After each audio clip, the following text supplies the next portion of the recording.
ठीक है, आगे बढ़ो। ब्राह्मण ग्रंथ क्या याद कराया? कौशिकी और ऐत्रेय ब्राह्मण ग्रंथ। ऋग्वेद सबसे प्राचीन ग्रंथ, पाठकर्ता कोत, उपवेद, आयुर्वेद, ब्राह्मण ग्रंथ, कौशिकी और ऐत्रेय। 10 मंडल, 1028 ऋचाएं, सूक्त और 10,462 ऋचाएं।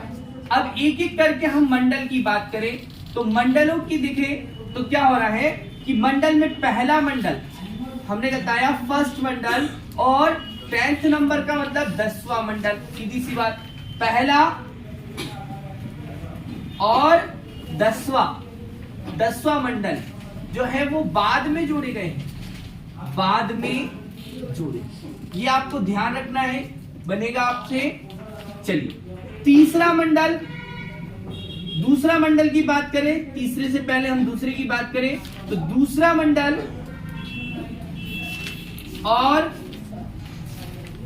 7वां मंडल, मतलब ये है कि दूसरे मंडल से 7वें मंडल तक के मंडलों की रचना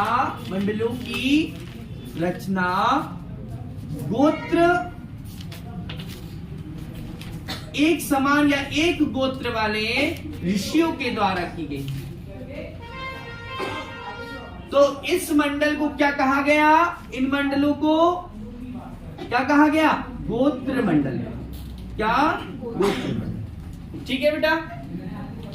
तीसरा मंडल बहुत इंपॉर्टेंट है। तीसरा मंडल जो है इसमें सूर्यपुत्री सावित्री को समर्पित गायत्री मंत्र का उल्लेख किया गया है का वर्णन। और इस मंत्र की रचना जो है वो किसने की है बेटा? विश्वामित्र ने की। इस ग्रंथ की रचना विश्वामित्र ने की। चौथे पांचवें मंडल से प्रश्न बहुत कम आते हैं। 7वें मंडल की बात करें तो 7वां मंडल जो है ये किसकी बात कर रहा है? बताओ। 10 राग युद्ध की बात कर रहा है। 10 राग युद्ध में देखिए, 10 राग युद्ध जो है 10 राजाओं के मध्य लड़ा गया युद्ध है। कितने राजाओं के मध्य? 10 राजाओं के मध्य 10 राग युद्ध है। याद रखना, जिस ये पारुष्णी नदी के किनारे हुआ। किस नदी के किनारे बेटा? पारुष्णी नदी के किनारे। 10 राग युद्ध पारुष्णी नदी के किनारे लड़ा गया। माने अभी वर्तमान में से क्या कर रहे हैं? रावी नदी। इसमें किस राजा की विजय हुई? तो राजा जिसका नाम है सुदास। ठीक है। यहां पर ऋषि मुनि जो थे, जैसे कि हमारे वशिष्ठ ऋषि और विश्वामित्र के मध्य में विचारधाराओं की लड़ाई थी। ठीक है, एक याद रखना है। तो राजा सुदास इसमें विजय हुआ था। 10 राजाओं 10 कबीलों के मध्य लड़ा गया। आठवां जो है मंडल, ये मंडल क्या कहता है कि हस्तलिखित ऋचाएं। जो हस्तलिखित ऋचाएं होती हैं उसको हम खिल कहते हैं। क्या कहते हैं? खिल।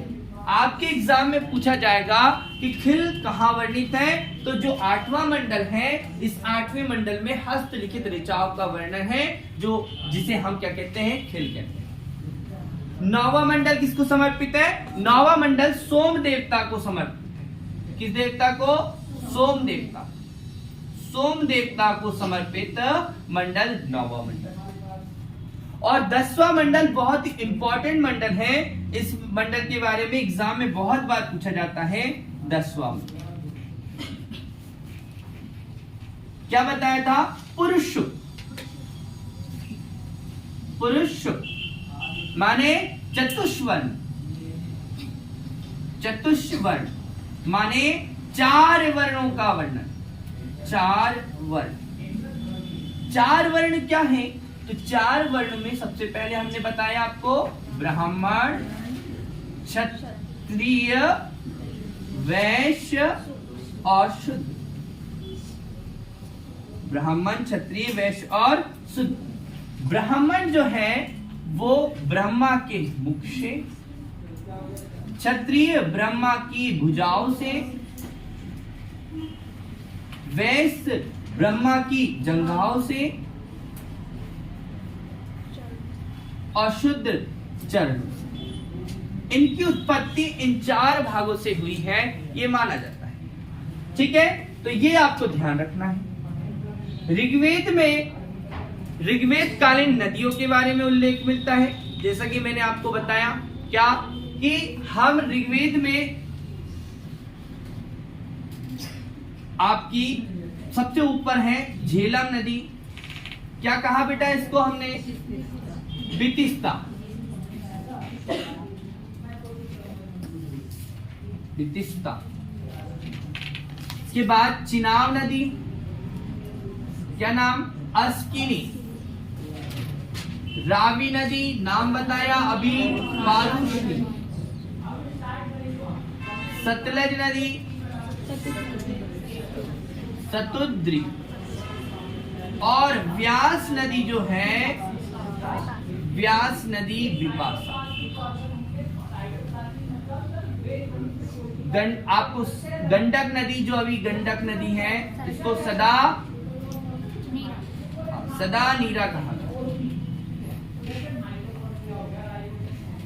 तो ये आपको ध्यान रखना है, ठीक है, इससे एग्जाम में प्रश्न पूछे जाते हैं।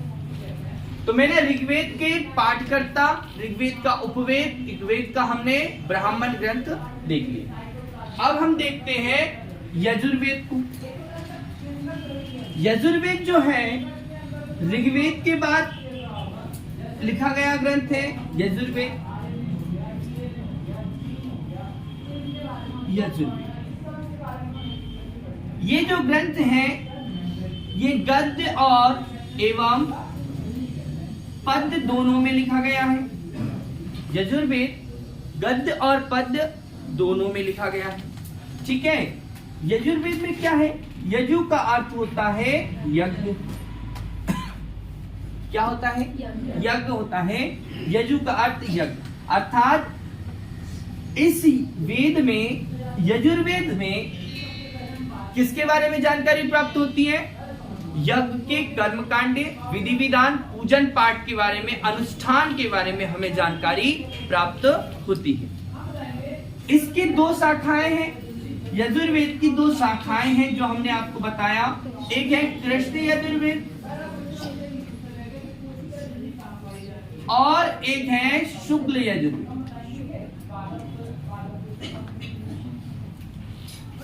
ठीक है, कृष्ण यजुर्वेद जो है वो गद्य एवं पद्य दोनों में है, जबकि शुक्ल यजुर्वेद किस में है? पद्य में है। ये आपको ध्यान रखना है। यजुर्वेद के पाठकर्ता को हमने बताया अधर्व्यूह कहा जाता है। क्या कहा जाता है? अधर्व्यूह कहा जाता है। यजुर्वेद जो है इसके उपवेद की बात करें तो यजुर्वेद का उपवेद जो है वो है धनुर्वेद, और धनुर्वेद की रचना जो है वो विश्वामित्र द्वारा की गई। समझ रहे हैं आप लोग? यजुर्वेद के पाठकर्ता को हमने क्या बोला है? पाठकर्ता को अधर्व्यूह कहा है। यजुर्वेद के उपवेद धनुर्वेद कहा है।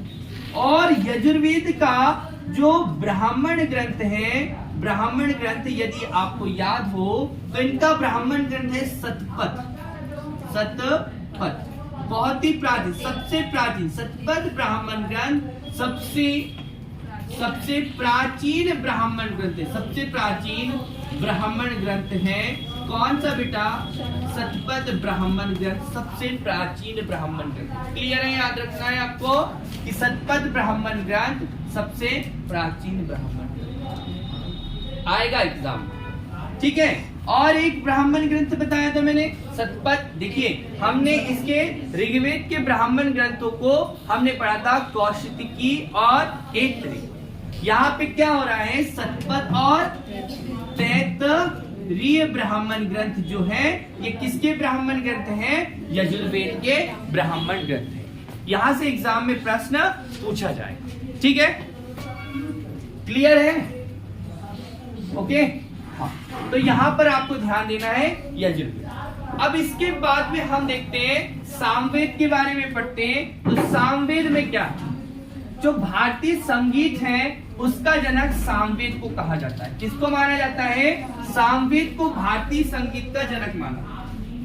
सामवेद, सामवेद, ठीक है। साम यानी साम का अर्थ होता है गान। क्या होता है? साम का अर्थ गान होता है। इसमें भारतीय संगीत का जो सारे गामा है यानी कि 7 स्वरों की जानकारी भारतीय संगीत के 7 स्वरों की का वर्णन सबसे पहले कहां मिलता है हमें? सामवेद। सामवेद के पाठकर्ता को उद्ग्राता या उद्ग्रात कहा जाता है। ठीक है, उद्ग्राता या उद्ग्रात कहा जाता है। सामवेद जो है इसका अगर हम उपवेद की बात करें तो सामवेद के उपवेद क्या है? तो सामवेद के उपवेद है गंधर्व वेद। क्या है? गंधर्व वेद। सामवेद का उपवेद गंधर्व वेद है। और इसका ब्राह्मण ग्रंथ की बात करें तो पंचवीस, ठीक है, पंचवीस, सटवीस, जैमिनी, ये जो है इस सामवेद के ब्राह्मण। ठीक है, सामवेद के ब्राह्मण के। इससे ज्यादा क्वेश्चन आने हैं वही कि ऋग्वेद में वर्णित ऋचाओं के का गायन करने के लिए, ठीक है, तो इस ग्रंथ की रचना की। अब देखना कि जो मैंने आपको 3 वेद पढ़ाए, 3 वेद में जैसे कि आपको एक है ऋग्वेद, एक है सामवेद और यजुर्वेद। सामवेद, यजुर्वेद और ऋग्वेद ये वेद त्रय है। इन वेदों की रचना सबसे पहले हुई है, जबकि अथर्ववेद की रचना सबसे बाद में हुई है। इन्हें वेद त्रय कहा जाता है। आपके एग्जाम में पूछा जा सकता है कि वेद त्रय कौन है, कितने हैं? 3 है, एक ऋग्वेद, सामवेद और यजुर्वेद। ठीक है, तो सामवेद से जितने क्वेश्चन आने हैं मैं आपको बता दिया।